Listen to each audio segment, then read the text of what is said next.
Joining us now, Republican Congressman from the 4th District of Virginia, Congressman Randy Forbes, Representative. Great to have you with us, and to you and yours, happy Thanksgiving. Well, thank you, John. It's great to be with you always, and we're all looking forward to going into this Thanksgiving season. And while there are a lot of big challenges out there, we always have so much to be grateful for, don't we? We do. I want to start by saying that we are sorry that your campaign for House Chairman's Armed Services Committee Chairman did not pan out. I thought you were the superior choice in the country, but hang in there for that.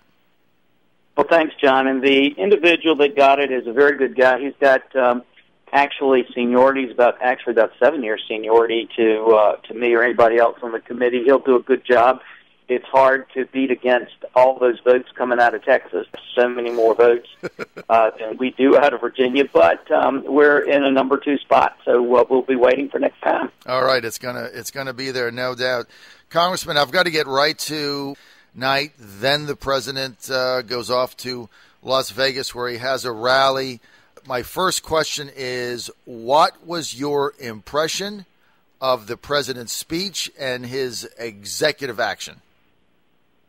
Well, John, I think my impression was probably like most people across the country, very, very disappointed that the president would take this kind of action. Secondly, I think you have these emotions you and I have talked about before, but you look at what the president has done to our healthcare system, how he has misrepresented that to the American people, and then you see how that system is just being dismantled. We see what he's doing to our military, and then now we see him really trying to discard the rule of law. And if you look at the impacts of his decision, it's going to have a huge economic impact on the United States, but even more than that is probably undermining of this rule of law that we've had for centuries that this president seems to have little or no regard for at all. I think that disappointment and frustration was shared by most of Americans if you read the comments and look at the polling around the country. Well, Congressman, what can Republicans do, if anything, to stop it, overturn it, retaliate? Well, John, first of all, I don't think retaliate would be the right word, and it's the temptation, it's the emotional concern when we look at, the actions this administration takes. But we have to realize that just because the president breaks the law doesn't mean that we should break the law. And so I think what you'll find happening in Congress at this point in time is, first of all, we would step back and realize this is not a game show where we have to make a response in 60 seconds as much as we would like to. And a lot of people don't realize the president, while he gave his speech and he said conclusions in his speech, we didn't even have the executive order to analyze or to go through. And we now have and are beginning to look at all the component parts of that. I think what you'll see also is the remembering that the Republican majority in the Senate and all these new members of the House haven't even been sworn in yet. They won't be sworn in until January.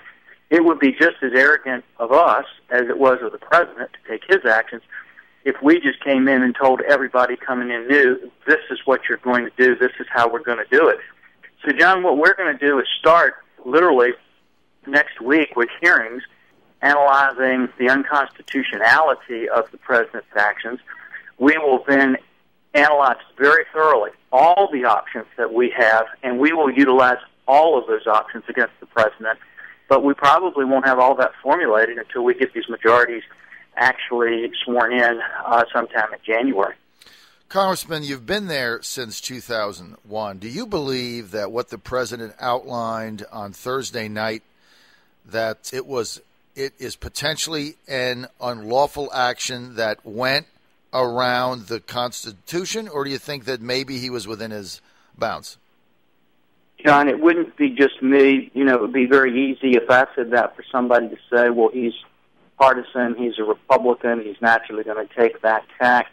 But if you look at individuals like Professor Turley, who is a liberal, he supported the president, he voted for the president twice, he even agrees with the president's goals and what the president wants to do. But Professor Turley has come out and said, he's a constitutional law professor. He has said that the president is literally putting the country in a constitutional crisis by taking these actions the way the president has taken them. And, John, I think most people who look at it with any objectivity at all realize that this administration, not just in this case, but over and over again, has taken the point that the end justifies the means, and they don't care if the Constitution or the laws prohibit them. They're going to do it. And here's the big danger, John. We rely on a country where you have to have a voluntary obedience to the law across the country to make it work. We just don't have enough judges, policemen to force every American to comply with the law. When the President of the United States says, I only have to obey the laws I want to obey, and I can disregard the other ones, the message that sends out to this country is incredibly undermining to the foundations upon which this country was built. So, Congressman, yesterday on TV, one of the talk shows, Texas Senator Ted Cruz said, look, what I suggest is that the incoming majority leader not confirm any of Obama's nominees for anything that isn't going to affect national security. Do you think he's on the right track with that? John, I come back to what I said at the beginning. We want to utilize everything at our disposal.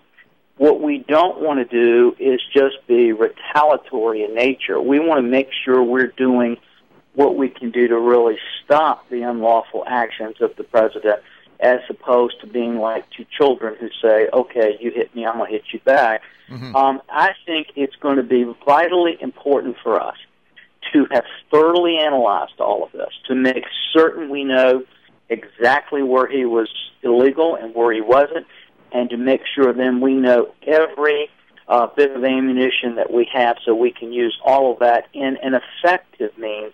Because our goal, this wasn't the president against the Republicans. This was the president against the American people and the Constitution of the United States. And we want to make sure that we're protecting the American people, that Constitution, that rule of law. That's why, as frustrating as it may be, I think it's important that we go through that process, whether it takes us 60 days or 30 days or however long it does, and then begin taking those courses of action. Yesterday, Senator Lindsey Graham blasted a House GOP-led investigation that recently, maybe you could call it, debunked myths about the 2012 Benghazi attack. Who's right? Who's wrong? Well, John, I would just tell anybody, listen to Senator Graham on almost every aspect Senator Graham does, whether it's where he is on most time on foreign policy or immigration or Benghazi. And, I just disagree with Senator Graham on so many different issues. And I'm not going to point a finger at him, but, we all know that folks oftentimes in the Senate, I've always laughed that, half of them think they should be president of the United States and the other half think they are president of the United States. And I think Senator Graham has enough to do to get the Senate in order as opposed to looking at the House committee. But I think the House has done a good job, will continue to do a good job on their investigations and what they do. Let's move to ISIS. And the president's sending another 1,500 troops in, calling them advisors, still no declaration of war, still hasn't gone to Congress and asked for authorization. When does Congress here step in and say, look, this is illegal?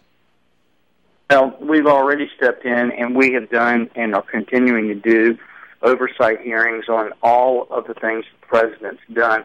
Some of those, John, are on a classified nature. Some of them are open source, and some of them are open for the public to watch and listen to. One of the most frustrating things for us at this particular point in time has been watching the president not have an overarching strategy where he's listening to his military advisors on what actually works. The president has tried around the globe to use political strategies the same way he tries to use them here at home. They just don't work. They sound good on TV. Sometimes you can get votes with them. But look what he's done to the healthcare system. Look what he's done to the economy. Look what he's done to our military. Look what he's done on foreign policy. We see the same thing happening right now with what he's doing with ISIS. And that's why we continue to try to shape, monitor, and mold that policy so it's effective, because this is a huge challenge for the United States.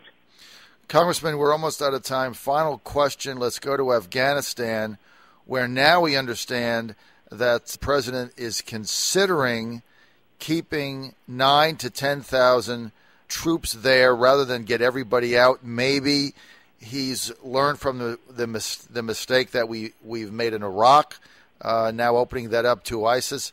How do you stand on that? Well, first of all, one of the things that I think, again, worries us, John, is that the president over and over again ignores the advice of his military advisors. And when he came down originally on Afghanistan, the one thing the insurgents wanted was a timed surgeon, so they would know when we got out, so they can intimidate the individuals that were there supporting us and threaten to get them when we left. This president used all political strategies in Afghanistan instead of using anything militarily that would have worked. We believe very strongly that we've got to stop doing that in Afghanistan, Russia, China, across the board. We think that the president is at least starting to realize in some of these areas how foolish it has been to disregard the military advice, and hopefully he is correcting some of that. But we're going to continue to monitor that, because we haven't seen this overarching strategy yet that we want to see to make sure we know what our goal is, how we're going to effectuate that goal, then how we're going to get out. All right, that's going to be the final word. We want to thank Congressman Randy Forbes for being with us today. And Congressman, if you're in the area tomorrow, please stop by our remote broadcast, Providence Computers in Chesapeake at 1421 Kempsville. We'd love to have you there. Thank you, John. Have a great day. All right, and happy holidays to you.